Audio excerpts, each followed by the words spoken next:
Hello everyone, उम्मीद है आप सभी अपने घरों में स्वस्थ होंगे। आज का हमारा टॉपिक है area of triangle using determinant. Triangle का जो एरिया है, हमने इससे पहली जो क्लासेस हैं 10th 11th में कई तरीके से इसको निकालना सीखा हुआ है। आज यहाँ पे हम using determinant area of triangle कैसे निकालते हैं वो सीखते हैं।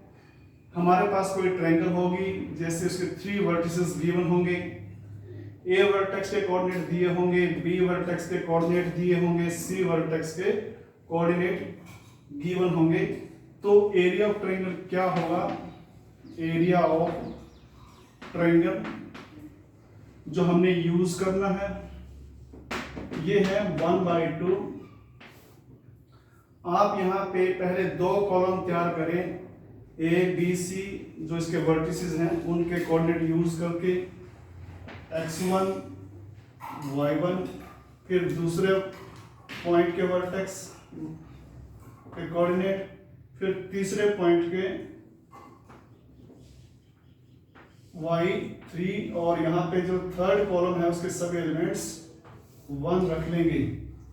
तो इस फॉर्मूले का यूज करके हम अगर किसी भी ट्रायंगल के तीनों वर्टेक्स गिवन हैं तो हम आसानी से एरिया ऑफ ट्रायंगल कैलकुलेट कर सकते हैं। लेकिन यहाँ पे एक ध्यान रखने की बात है, यहाँ से जब भी हम एरिया यहाँ से वैल्यू जो लेंगे एरिया की वो एब्सोल्यूट लेनी है। अगर यहाँ से कैलकुलेशन के दौरान मान लो -6 आ जाए तो हम वहाँ पे रीजन दे देंगे area of triangle is always positive, therefore हम वहाँ से माइनस साइन कंसिडर रिजेक्ट कर देंगे और प्लस साइन कंसिडर करेंगे। तो इससे हम किसी भी ट्रायंगल का एरिया फाइंड आउट कर सकते हैं। लेकिन यहाँ पे सिर्फ एरिया निकालने के ही क्वेश्चन नहीं आएंगे, इसमें 3-4 प्रकार के ऑपरेशन बना लेते हैं एरिया ऑफ ट्रायंगल के बेस कंसेप्ट पर। तो हम उनको बारी बारी यहाँ पे डिस्कस करते हैं। जैसे हम पहला क्वेश्चन लेते हैं जिसमें एक ट्रायंगल है जिसके वर्टेक्स हैं वर्टिसेस ए वर्टेक्स -3 5, सी ले लेते हैं 7 2 और बी ले लेते हैं 3 -6। तो हम इस ट्रायंगल का एरिया फाइंड आउट करते हैं उस फॉर्मूले के यूज करते हुए। तो आइए कैसे करेंगे। पहले ट्रायंगल यहाँ पे बना दे, फिगर बना दे, उसमें मेंशन कर दें ये ए वर्टेक्स है, ये बी वर्टेक्स है, ये सी वर्टेक्स है। तब हम लिख देंगे area of triangle A B C. यहाँ पे ये ट्रायंगल के लिए यूज हुआ है area of triangle A B C 1/2। पहले वर्टेक्स -3 5, सेकंड वर्टेक्स के लिए 3 -6, थर्ड वर्टेक्स के कोऑर्डिनेट 7 2, और जो तीसरा कॉलम है उसके सभी एलिमेंट्स 1। फिर हमने क्या करना है, इस डिटर्मिनेंट को एक्सपेंड करना है। मैं इसको रो R1 के अलोंग एक्सपेंड करता हूँ 1/2। तो -3 -6 -2, फिर ये position negative 3 -7, position positive 6, direction negative है लेकिन 7 -42 माइनस प्लस। तो यहां से ये हो जाएगा 1/2, ये -8 24, यहां से ये आएगा -4 + 20 और ये 48। तो ये सब ऐड करके आएगा 1/2 × 92, जो 2 से कटेगा 46 पर। तो क्योंकि एरिया है उसको स्क्वायर यूनिट्स में मेजर किया जाता है, तो इसके पीछे लिख देंगे 46 स्क्वायर यूनिट्स। तो इस प्रकार से हमने ये जो क्वेश्चन लिया है जिसमें ट्रायंगल के 3 वर्टिसेस दिए थे, उनका यूज करते हुए हमने इस ट्रायंगल एबीसी का जो एरिया फाइंड आउट किया वो कितना आया 46 स्क्वायर यूनिट्स। ये हुआ आज का फर्स्ट क्वेश्चन। अब हम करते हैं सेकंड। और किस प्रकार के प्रश्न आते हैं इसमें कोलिनियरिटी से क्वेश्चन लेते हैं, जैसे if points A0, 0B and ये पॉइंट्स दे रखे, कोऑर्डिनेट्स दे रखे हैं पॉइंट्स के, आर कोलिनियर, तो शो दैट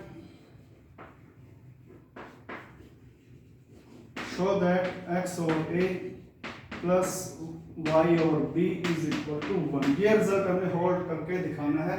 और हमें क्या गिवन है, 3 पॉइंट्स के वर्टेक्स जो है यहाँ पे कोऑर्डिनेट गिवन है और वो कोलिनियर है। कोलिनियर वो होते हैं जो पॉइंट्स एक ही लाइन पर लाई करते हो।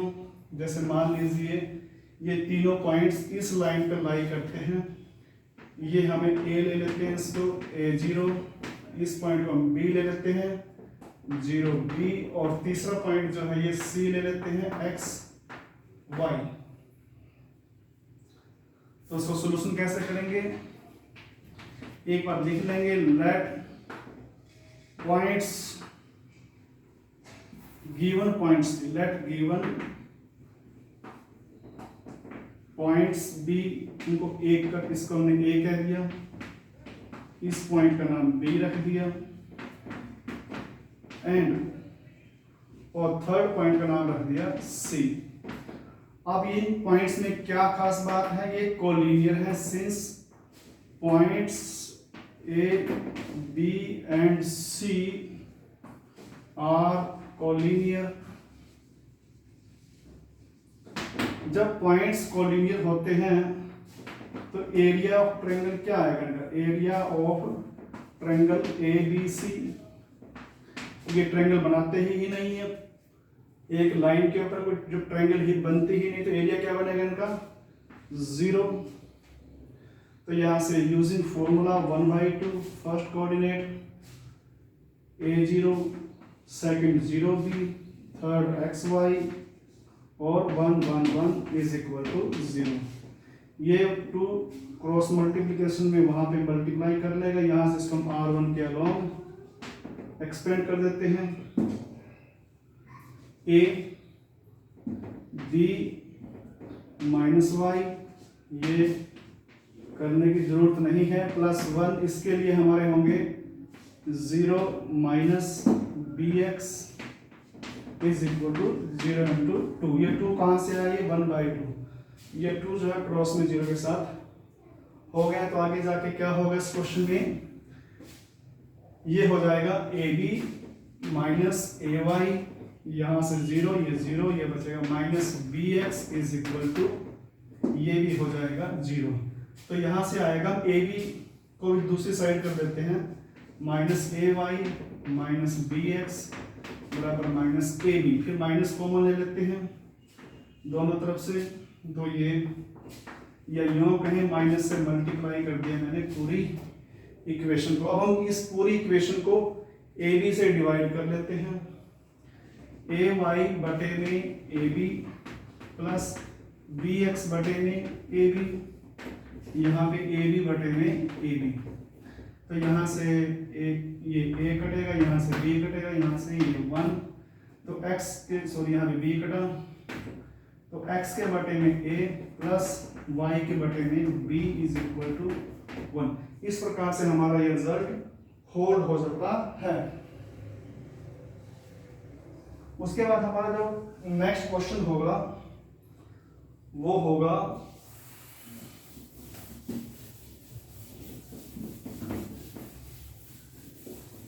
अब हम लेते हैं तीसरे टाइप का जो इसमें प्रश्न पूछा जा सकता है, थर्ड टाइप। इसमें ये आ सकता है find the equation of line, find the equation of line joining the points. आपको 2 पॉइंट्स दे दिए जाएंगे, ज्वाइनिंग द पॉइंट्स, सपोज ये A पॉइंट्स है, ये हम ले लेते हैं 1 2, एंड एक बी पॉइंट्स है जिसके कोऑर्डिनेट हैं 3, 6। मतलब हमें 2 पॉइंट्स गिवन है, उनकी जो ज्वाइन करने से जो लाइन बनती है उसकी हमने इक्वेशन बतानी है कि उसकी इक्वेशन क्या होगी। जैसे +1 में हमने सीखा था, जब 2 पॉइंट्स गिवन थे तो हम वहां पे क्या करते थे, स्लोप मेथड से लगा लेते थे, पॉइंट स्लोप फॉर्म। तो यहाँ पे हमने डिटर्मिनेंट का यूज करना है इसके अंदर। ये कैसे होगा, सॉल्यूशन लिख लेंगे इसमें, लेट गिवन पॉइंट्स भी, एक तो ए है 1, 2 एंड एक पॉइंट हमारे पास है बी 3, 6। अब ये 2 पॉइंट्स गिवन हैं, एक ए एक बी। हम एक तीसरा पॉइंट ले लेते हैं, कोई भी सी, जिसके कोऑर्डिनेट है एक्स और वाई यहाँ पे वेरिएबल हैं जो लाइन के इक्वेशन में वेरिएबल्स का काम करेंगे। तो अब अगर इन 3 पॉइंट्स को देखें तो ये 3 पॉइंट्स कैसे हैं, कोलिनियर। कहीं ना कहीं इन 3 पॉइंट्स की कोलिनियरिटी का बेनिफिट लेंगे। तो लेट सी एक्स, वो ये पॉइंट है, ये इसके coordinate, let C B point, पूरे लिख देते हैं, चलो, point lie on line A B. ठीक, अब सिंस वही बात, पॉइंट्स जो हैं, since points A B and C are collinear, therefore इनका जो एरिया आएगा, area of triangle A B C is equal to 0 होगा क्योंकि कोलिनियर है।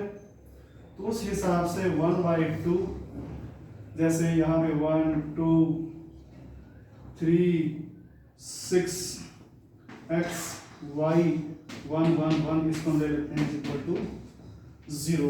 फिर मैं इसको एक्सपेंड करता हूँ, इस साइड एक्सपेंड कर देते हैं, 1 के अलोंग किया, 6 माइनस y, फिर ये पोजीशन -2, ये होगा 3 माइनस x, फिर ये +1, इसके along 3y minus 6x is equal to 0 into 2। ये 2 मैंने कौन सा लिया, ये 2 जो है ये 0 के साथ क्रॉस मल्टीप्लिकेशन। तो यहां से ये होगा 6 minus Y -6 minus minus +2x, ये हो जाएगा +3y minus 6x is equal to 0। तो यहां से 6 तो कैंसल, x y कितने हो गए यहाँ पे -4x, और y हमारे पास है 3y minus y minus 2y, एक मिनट यहाँ पे प्लस ही बचेगी इक्वल टू 0। तो ये हमारा हो जाएगा 2x minus y is equal to 0। ये हमारी लाइन की इक्वेशन आ जाएगी। इस प्रकार से हमारा ये क्वेश्चन भी सॉल्व हो जाता है। एक और question area of triangle using determinants के बेस पे पूछा जाता है, वेरी इंपॉर्टेंट, एग्जाम में कई बार आया है। इस प्रश्न में क्या करेंगे, वो एक ट्रायंगल देंगे, उसके वर्टिसेस दे देंगे, जैसे ए के लिए -2, 0, फिर बी वर्टेक्स ले लिया 0, 4, और सी वर्टेक्स ले लिया, मान लीजिए यहाँ पे 0 की, और हमें यहाँ पे एरिया देगा, वो एरिया 4 स्क्वायर यूनिट्स। मीन्स इस क्वेश्चन में क्या होगा, हमें वैल्यू जो ये k है, इस k की वैल्यू फाइंड आउट करनी होगी, जिसमें इस ट्रायंगल का जो एरिया है वो गिवन होगा, 3 वर्टिसेस आल्सो गिवन होंगे। तो कैसे करेंगे, ऐसे फिगर बना लेंगे और लिखेंगे एरिया ऑफ ट्रायंगल गिवन, लिख लो given that area of triangle ABC is equal to 4 square units. फिर इसको हम डिटर्मिनेंट फॉर्म में लिखेंगे। डिटर्मिनेंट फॉर्म में क्या होगा, पहला -2 0, दूसरा 0.4, तीसरा 0k और तीसरा कॉलम 1 1 इज इक्वल टू, यहाँ पे हमने ये एरिया जो है एब्सोल्यूट लिया गया है, लेकिन डिटरमिनेंट जो वैल्यू से हम एरिया निकालते हो सकता है प्लस भी आए, हो सकता है माइनस भी आए, तो यहाँ पे हम एब्सोल्यूट वैल्यू ना लेके बोथ साइंस की वैल्यू लेंगे। +4 भी हो सकती है, -4 भी हो सकती है। यहाँ पे ये एब्सोल्यूट वैल्यू है, लेकिन जब एरिया डिटरमिनेंट से हम कैलकुलेट करते हैं वो +4 भी आ सकता है और -4 भी। तो अब इसको एक्सपेंड करते हैं, ये 2 क्रॉस मल्टीप्लिकेशन हो, राइट साइड -2 4 के 0 के लिए कोई जरूरत नहीं है, 1 0 0 ये +- 8 -8 -2 के +2 के -2 प्लस, तो यहाँ से ये 0 इज इक्वल टू +-8। यहाँ से दो केस बनेंगे, -8 + 2k इज इक्वल टू +8, एक बार -8 + 2k इज इक्वल टू -8। जब यहाँ से लेंगे तो ये 2k is equal to 8 + 8 and 2k is equal to 16, k is equal to 8। यहाँ से 2k is equal to -8 + 8, 2k is equal to 0, k is equal to 0/2 and k is equal to 0। तो इस प्रकार से यहाँ से k की value कितनी आएंगी, 2, 0 या 8। तो इस प्रकार से ये 4th टाइप का क्वेश्चन है, using determinants area of triangle निकालने के बेस पे जो हम करते हैं। तो इस प्रकार से कंसेप्ट इजी है, लेकिन इस पे 3-4 टाइप के क्वेश्चन बन जाते हैं, हमें उनकी प्रैक्टिस रखनी। लेकिन ये जो लास्ट का क्वेश्चन है ये बोर्ड एग्जाम में कई बार पूछा जाता है, तो हमें इस पर ज़्यादा विशेष ध्यान देने की जरूरत है। तो आज के लिए इतना ही, धन्यवाद।